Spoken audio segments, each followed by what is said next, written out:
Bonjour El Grande Toto, Bonjour, l'équipe, ça va encore, frère? ça va et toi? À l'aise? Ça va, Tout va tranquille. bien? Ça fait un petit Très bail? très bien, ça fait un Petit bail. moment, ouais, petit Je moment. vois que le changement de statut est là, quoi. Bah, le changement de statut est là, effectivement. Bienvenue dans le média Aloha News. Merci Aujourd'hui, beaucoup. on va parler de ton nouveau projet, un peu de ta vision. Ça fait longtemps qu'on s'est plus vu. La première fois, on disait quand je t'ai vu, c'était quoi en 2017, 2018. Puis je t'ai revu, on a 2 ans ou 3 ans après, on a refait quelque chose ensemble. J'ai vu des étapes que tu as franchies à ce moment-là. Aujourd'hui, il y a une nouvelle étape. Tu te trouves où aujourd'hui, El Grande Toto, dans tout ce cheminement artistique? Bah, disons que, disons que je suis arrivé à un stade où je me sens vraiment serein et prêt à défendre, ma musique et le rap marocain, on va dire, à l'inter. Là, je sens que j'ai un peu les atouts et un peu plus d'expérience qu'avant pour savoir comment procéder à travers cette aventure et voilà, on avance petit à petit, on essaye. Moi, quand je t'ai rencontré pour la première fois, j'ai vu quelqu'un qui a une grande innocence et quelqu'un qui était, on va Full dire, énergie. explosif. Tu vois, il était Et je me disais, comme j'en parlais tout à l'heure, je me suis dit, purée, lui, Toto, il a vraiment une allure de rockstar. Aujourd'hui, tu viens avec un discours que j'entendais pas quand je t'avais vu, c'est-à-dire, t'as rencontré la déception, Ouais, t'as rencontré des choses comme ça dans la musique, etc. Qu'est-ce que ça t'apprend tout ça? Comment tu fais face à tout ça? Parce que toutes ces ça étapes-là, te fait grandir, hmm, je crois. Tout ce qui va à côté de la musique, tu vois, l'argent, la fame, surtout ces deux facteurs-là, ça joue un truc de ouf. Quand je te parle d'argent et de fame, ça va pas forcément impacter moi. Je te parle de autour de moi, tu hmm, vois. hmm, J'ai vu des gens changer, trucs, j'ai fait pas mal de trucs se passer, j'ai été déçu de beaucoup d'artistes, ça a pas été que des hauts dans ma vie, dans la musique, t'as capté, il y a eu des hmm. hauts et des bas, et tu sais, c'est des trucs comme ça qui te font un peu grandir un peu le sens de responsabilité, t'as capté, t'es un peu plus vif, on va dire, tu vois, t'es plus éveillé, Hmm. t'es plus, en arabe, on dit, موقظ. واقف على شغلك, tu vois, c'est genre, t'es éveillé, quand tu vois. C'est comme quand on était petit, tu vois, genre, tu veux pas te réveiller, ta mère, elle en a marre, elle prend un seau d'eau et te le renverse, elle te dit, vas-y, lève-toi, t'as capté, Hmm. des fois, il te faut un seau d'eau dans la vie. Hmm. Est-ce que t'as... Sauf que jusqu'à présent, je me suis pris une piscine municipale. Ça va, mais je m'en sors pas mal.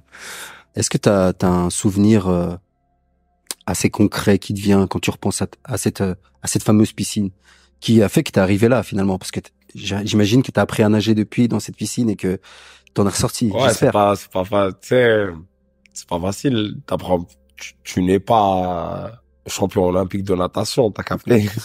On n'est pas tous Michael Phelps à la naissance. Tu sais, tu bois beaucoup d'eau, après tu sors, t'as plus envie de nager, puis tu renages encore, et t'essayes. Et après, à un moment, t'apprends à nager, puis tu fais du crawl, puis tu te dis, je m'en bats les couilles, je le fais en arrière, et tu te prends le bord de la piscine, parce que t'étais trop confiant. C'est comme ça, Hmm. hein. C'est une belle métaphore, la piscine municipale, hein. C'est un délire, hein. Voilà, c'est un bon, Ce sera le titre de la vidéo. la piscine municipale. Euh, Mais voilà, je trouve que dans ma vie, j'accueille tout ce qui vient. Bon ou mauvais, tout ce qui est écrit, il est écrit. De toute façon, on sait tous les deux. hmm. Tu vois, donc je suis en mode j'essaye d'éviter le malheur, t'as capté, j'essaye d'éviter le mal, je trouve que parlant du jeune que t'as croisé avant et celui de maintenant, je trouve que je suis plus, tu sais, je fais un peu plus gaffe qu'avant, je suis un peu plus conscient de ce qui se passe un peu, tu sais, même dans le monde là, ce qui se passe en ce moment, tu vois, genre il y a des trucs, il se passait à mon âge avant, je m'en battais les couilles, t'as capté. C'est pas je m'en battais les couilles, mais voilà, je le voyais pas du même œil. Hmm. Tu vois ce que je veux dire? Là, je vois, j'ai 27 balais, frérot. Peut-être dans, je sais pas, 4 5 ans, je vais avoir des gosses, trucs, je sais pas. Tu vois, je commence à voir les trucs différemment, t'as vu? Hmm. J'ai un daron qui est tout seul là, que je dois faire attention à lui. J'ai une sœur qui a des enfants. J'ai un frère aussi. J'ai une famille, tu vois. C'est-à-dire que là, avec l'âge, je commence à me rendre compte de plein de trucs qui sont plus réels. T'as capté?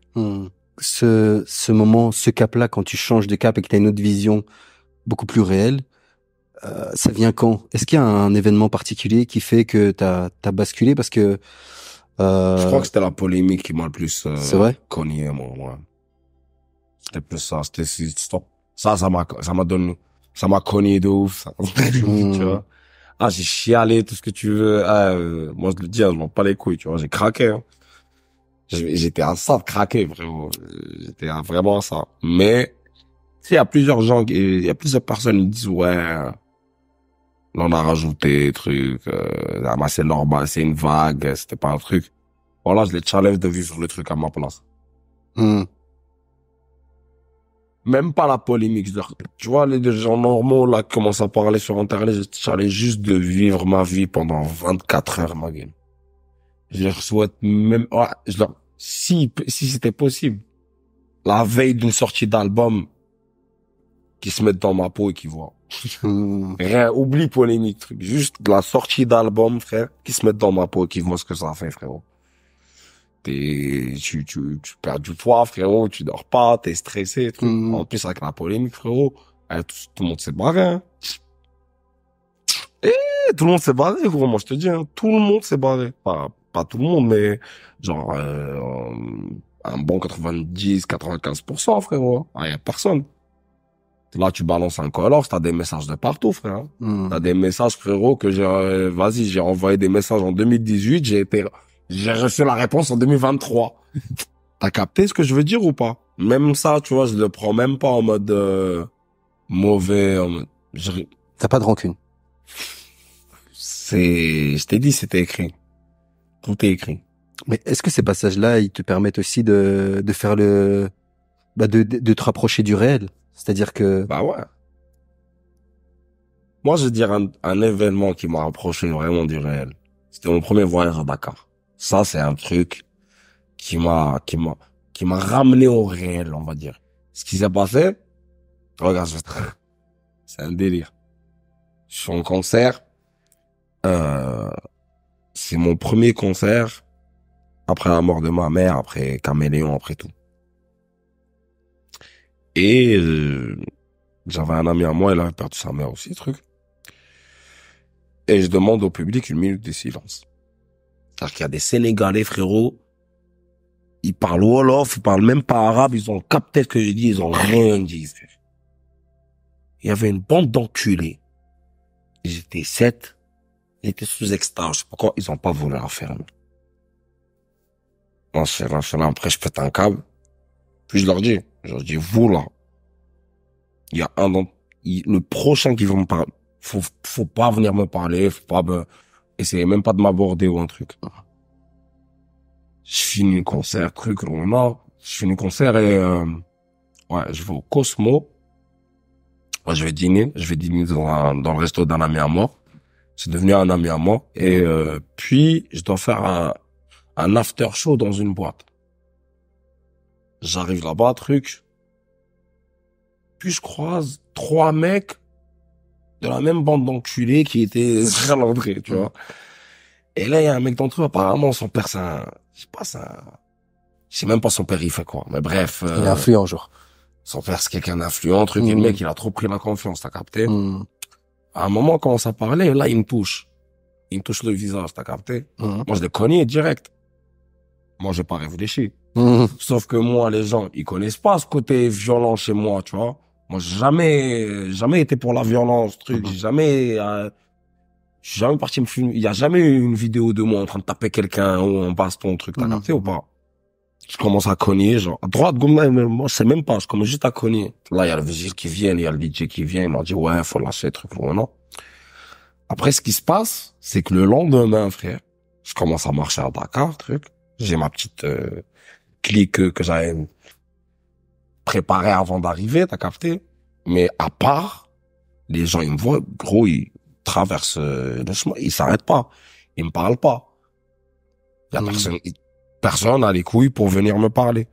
Et là, c'était en mode, moi, j'étais vexé pendant les 3 premiers jours. J'étais en mode, ouais, frérot, je suis pas un monstre, frère, tu vois. Sauf qu'à un moment, je me suis dit, moi, en vrai, depuis 2017, c'est la première fois qu'en 3 jours, j'ai pas fait de photos. C'est la première fois qu'en 3 jours, j'ai pas fait d'interview, j'ai pas fait de clip, j'ai rien fait, frère. Et Grande Toto, mais comme, il y a rien, il y a plus rien. T'as capté. Et c'est là où je me suis dit, putain, là, ce coin-là, je vais rester un peu, ça me plaît. Je m'en bats les couilles de ce que les gens ils pensent de moi là. Actuellement, j'ai besoin de respirer, je vais respirer. Je suis resté là-bas. J'ai tout fait là-bas. T'es resté combien de temps? Je suis resté 3 mois la première fois où je suis parti. J'ai fait une petite pause entre deux. Je suis parti au Cameroun pour la Coupe d'Afrique, puis je suis rentré.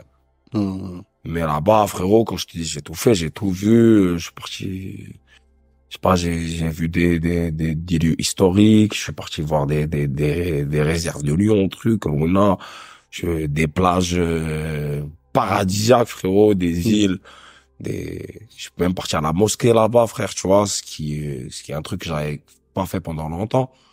C'est là où j'ai commencé à me rendre compte de plein de trucs, t'as capté. Et juste après, il y a eu la polémique. Donc là, j'étais dans le réel. Le morceau Silhouette que j'ai enregistré, que j'ai sorti à la réponse à la polémique, je l'ai enregistré à Dakar, avant la polémique, frérot. Est-ce que tu t'en rends compte? Tu t'y attendais pas du tout. J'avais rien anticipé, je voulais parler des problèmes, tu vois, des gens, je voulais faire Silhouette, je voulais faire un son comme ça. Est-ce que tu t'es senti chez toi au Sénégal? Même comme chez moi, vraiment comme chez moi. Exactement comme chez moi. Enfin, là-bas, frérot, ce que j'ai appris, c'est le rapport humain, frérot, c'est primordial. Contact, frérot, c'est un truc de ouf. Là-bas, les gens, ils ont le cœur sur la main, frère. Il y a un truc qui m'a fait péter un câble aussi. Tu vois, à 18h, t'as fini le taf, truc, il y a la corniche. Et tu sais, ils ont des trucs pour t'entraîner et tout, tu peux t'entraîner là-bas, etc. T'as un mec, c'est un directeur de la BCAO, genre de la banque là-bas. À côté, il y a un poissonnier, frère, ils s'entraînent ensemble. 18h, tout le monde s'entraîne. Il n'y a pas de... Tout le monde. T'as, frérot, la muscu, le foot et la lutte sénégalaise, frérot. Ils ont un putain d'arena pour ça. C'est une culture de ouf, je te dis. De fou. Et regarde, Dieu, comment il fait les choses. Afrima, c'était en plein polémique. Ça s'est fait à Dakar. Moi, j'allais trouver comment, j'avais, avec mon avocat et tout, on s'est arrangé pour qu'il me donne une autorisation de quitter le territoire pour représenter le Maroc à Afrima, tu vois. Et alhamdoulilah, ça s'est fait à Dakar, frère, parce que quand je suis parti là-bas, waouh. Ça m'a reconnecté au truc que je vivais juste avant la polémique, tu vois, ça m'a dit, c'est bon. Voilà ce qu'il faut faire, voilà. Reste solide, reste serein, t'inquiète, ça va passer. C'est là-bas où je me suis dit, ça va passer. C'est en revenant à Dakar que je me suis dit, t'inquiète, c'est passager, tout ce truc-là. Parce que quand je suis parti à Dakar, j'étais même pas encore jugé. J'étais pas jugé là-bas. Donc moi, je savais pas si j'allais prendre du Habs Nishan, si j'allais prendre du sursis, si j'allais sortir innocent. J'avais zéro idée, t'as capté? Et quand je suis parti là-bas, il y a quelque chose, je sais pas. Je me suis dit, écoute, ça va passer. Hein? Le jugement, il a eu lieu. Moi, je suis jugé, j'ai pris 8 mois de sursis. Il y a quelque chose dans ton discours, là, quand je te parle, quelque chose qui est revenu et que j'ai pas eu le sentiment d'avoir retrouvé quand je t'ai rencontré auparavant. C'est les mots comme Dieu, etc. Aujourd'hui, je ressens que t'as une... C'est vrai que je suis plus proche de la religion qu'avant. C'est vrai. Est-ce que cette piscine dont tu parles, dont on parlait à la piscine municipale, elle a fait en sorte que malgré le côté c'est dur, que tu retrouves le côté spirituel? Ouais. C'est vrai? Ouais. C'est le remède, frérot. Ok. C'est le remède. Y a pas psy. Moi, pour moi, tu vois, tu peux essayer ce que tu veux, fume, truc, ce que tu veux, mais le remède, c'est ça, frère. C'est le vrai, le réel. T'as capté? Faut être en paix avec soi-même, faut être en paix avec soi-même, faut... Toi, comment tu l'as fait? Parce que je t'ai toujours vu comme quelqu'un qui est assez C'est venu tout seul, hein. tiraillé, quoi. C'est venu tout seul. C'est vrai? C'est venu... Bizarre, hein? C'est venu après la mort de Virgil Abloh, je me rappelle. Parce que le fait que Virgil Abloh meurt, ça m'a connu. Tu vois? Je me suis dit, putain, un mec comme lui, qui fait tout ce qu'il fait, même pas je te parle de ce qu'il fait pour les gens, hein. Je te parle d'une nana, par exemple. Il y avait une nana, elle avait besoin d'un centre je sais pas, elle avait besoin de fonds pour créer un centre de jeunes, de création, je sais pas, au stage, je crois. C'était juste avant sa mort, ça. Et le mec, il fait le lendemain, il lui organise un gala, un truc, il lui envoie, et il a jamais parlé de son cancer, donc. Rien, ouais, le temps. Tu vois. Genre, tout ce qu'il fait pour les gens, pour que lui, il parte. Et je dis, c'est bon. Rabbi s'est dit, ouais, toi, t'as tout fait, c'est bon. Ta mission sur Terre, elle est finie, viens. Tu vois. Rabbi, son heure est venue, t'as capté. Et c'est un truc qui m'a réveillé. C'est vrai? Ouais. Parce que pour être au summum, du summum et perdre la vie à 41 ans, je sais pas quoi. Tu vois. Parce que quand tu crèves pas jeune, tu te dis, je vais crever vieux. C'est vrai. C'est vrai ou pas? C'est vrai. C'est vrai. Quand tu dis, j'ai dépassé les 25 ans, c'est bon, je suis pas mort, on m'a pas poignardé, m'a là, tu fais attends, je me suis pas fait écraser, je suis pas en perpète, tu vois, je suis pas paralysé, rien, ou alors, c'est bon, tu t'en bats les couilles. T'accélères. Tu vois? Ouais, après, c'est des trucs comme ça qui te réveillent, il faut juste que ça te réveille, en vrai. En tout cas, moi, ça fait partie des trucs qui m'ont réveillé un peu. C'est bizarre, je sais, c'est ouf. Je sais que mais ce qui m'a vraiment reconnecté de ouf, c'est le Sénégal. C'est vrai. Ouais. En plus, c'est le quand fait même... d'écouter l'Aden là-bas, ça m'a cogné. Ouais. Ça m'a cogné, là. C'est comme un... Je me rappelle une fois, j'étais avec Double A et un pote à moi qui s'appelle Mouatez. On est parti chercher un graille. On entend l'Aden, on est resté scotché comme un frère. C'était bizarre pour nous. Ouais. Surtout quand je fais le rap, tu vois, je fais beaucoup le rap. Et je suis parti au Nigeria, par exemple. Et j'ai pas écouté là-bas, j'ai fait le rap, j'écoute pas l'Aden dans la rue. Donc au final, tu vois, quand je vais en Tunisie, je m'y attends, tu vois, pays arabe, je m'y attends, mais je sais pas. Moi, Sénégal, par exemple, moi, je savais pas qu'il y avait une forte communauté musulmane. J'étais pas encore pour les Baïfal, c'était pas encore plein de trucs là-bas. Touba, etc. Moi, je savais rien, tu vois. T'as été à Touba? Non. Ok. Malheureusement, non. Je sens que je suis pas encore prêt pour y aller. D'accord. Tu vois, ces trucs-là, je déconne pas avec. Moi, je me dis, je vais pas m'amuser à aller dans des lieux cultes. Alors que spirituellement parlant, je suis pas encore prêt. Je comprends. Je suis pas assez mature et assez prêt à digérer, à comprendre. Bien sûr. Tu vois. Bien sûr. Mais ça va venir, Inch'Allah. Ça va. Par rapport au fait que tu disais que Virgil Abloh t'est impacté, je vais te retourner la question, c'est que finalement, même en tant qu'artiste, tu te rends compte qu'un autre artiste peut avoir un impact immense dans ta vie, que ce soit intérieur, oui. Etc. Est-ce que toi, tu te rends compte aujourd'hui que toi, t'as le même positionnement pour les autres? Par exemple, je vais te donner un exemple, t'en as parlé aussi, c'est le départ de ta maman, par exemple. J'ai eu le sentiment que ça impactait les gens qui te suivaient. Enfin, quelque part, il y avait un espèce de partage de douleur avec ton public. Ouais, tu vois ce que je veux dire? C'est pas de la musique, après... c'est plus de la musique. Ouais, parce que moi après je suis ouvert avec mon public, tu vois, ils connaissent tout sur pas tout, mais genre moi ce que je leur montre, t'as capté? Ouais. Et un des trucs que j'ai fortement montré, c'était ma relation avec ma mère. Moi, j'étais tout le temps cool avec elle. Bon, une fois, je me rappelle, j'avais fait une soirée avec elle, Marocain le plus streamé, je lui dis à ma mère, je dis ouais, je suis le Marocain le plus streamé, je dis ouais, mais je m'en fous, moi j'aime Big. Don Big. Comme ça. Tellement je m'en fous, moi, Don Big. Genre, c'était pas ce que je fais, je dis ouais, c'est bien, mais bon. Don Big. Tu vois, genre, comment ça? Tu vois? Genre, et moi, snappais ça. Moi, je le montrais. Même, je crois. C'est même pas si Big et moi, on se parlait à l'époque ou pas. Je pense pas même. Je pense à cette époque-là, on se parlait pas, lui et moi. On n'avait pas encore pas. Je crois. Je suis pas sûr. Je suis pas sûr la vérité. Mais voilà. Dans ce qu'on a dit, il y a quelque chose que j'ai trouvé assez bouleversant dans ton histoire, c'est que tu racontes que tu deviens célèbre, populaire avec ton rap, donc il y a beaucoup de gens qui arrivent, tu rencontres la déception parce que tu te rends compte, j'imagine que chacun a ses intérêts à défendre et que si t'es au sommet, bah ils veulent être là, etc., etc. Et d'un autre côté, tu perds quelqu'un qui n'a aucun intérêt, qui a un amour pur envers toi. C'est-à-dire ta maman. C'est hyper paradoxal, hein. C'est un truc de ouf, mais, tu sais, faut garder les pieds sur terre, ouais. Faut vraiment garder les pieds sur terre et pas se faire gonfler le melon, en vrai. Parce que, au final, parce que fame ou pas, voilà, il y a la fame et tout. Les gens, ils me payent pas ils vont pas venir physiquement là, comme ça, se déplacer et me payer mon loyer. T'imagines, chacun de mes fans, il me paye mon loyer. Je dis à chacun de mes fans, je dis, ouais, là, tout de suite, on teste. Là, je me demande, si tu veux, même quelqu'un, si tu veux, on fait le test, je prends mon téléphone, je réponds à quelqu'un, je dis, ouais, frérot, j'ai besoin de là, tant et temps pour payer mon loyer.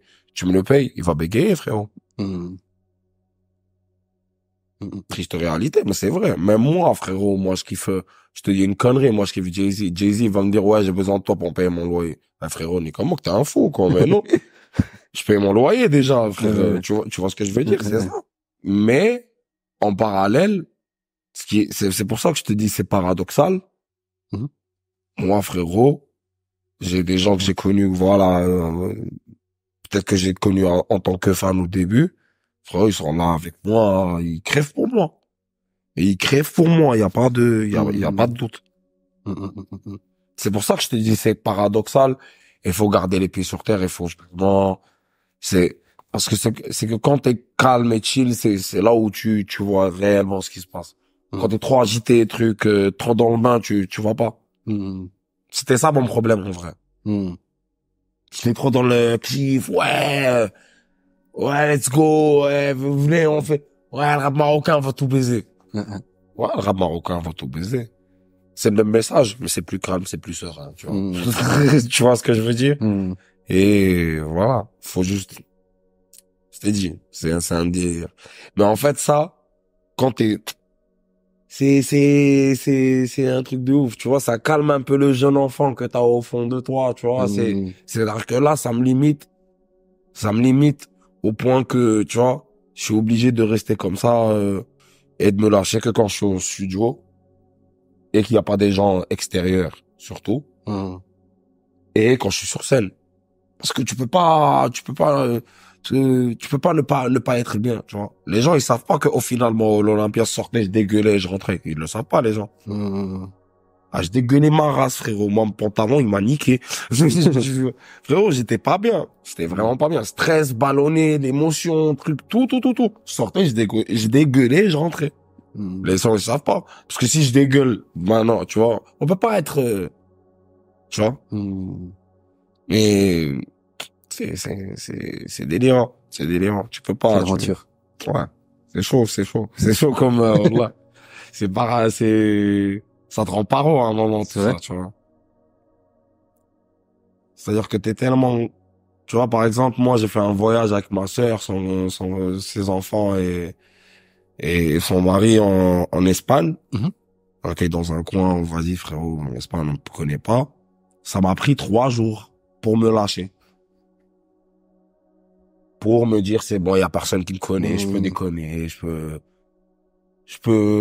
si je veux me baigner en caleçon, je me baigne en caleçon, il y a personne, si je veux faire, tu vois, si je veux faire ce que je veux, tu vois, c'est ça, en fait. Est-ce que t'as l'impression que devenir artiste t'enlève une petite part de liberté? Ah, t'es plus à toi-même, hein. Ok. Ah, c'est bon, hein. Ah, t'as signé. C'est un mariage universel, t'as capté. Voilà. Frérot, tout ce que tu dis, peut être recouté des keufs, là.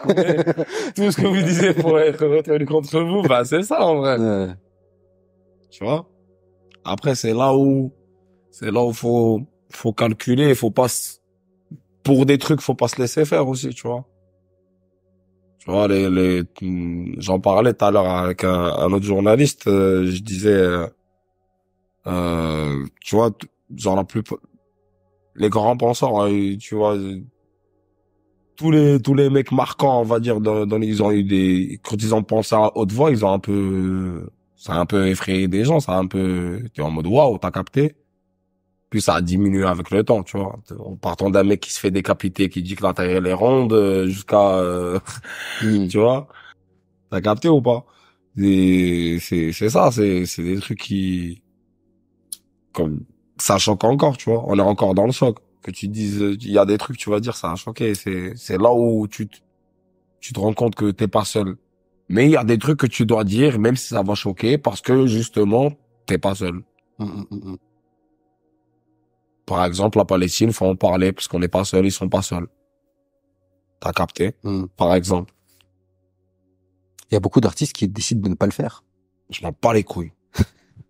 Toi, Ils toi, ont un toi, tu, problème avec leur label, leur truc, frérot, frérot, on va parler du modèle, ce que tu veux, économique, ouais. Les States, frérot. Regarde ce qui se passe aux States, ma gueule. Regardez ce qui se passe aux States, les gens. Regarde à Washington.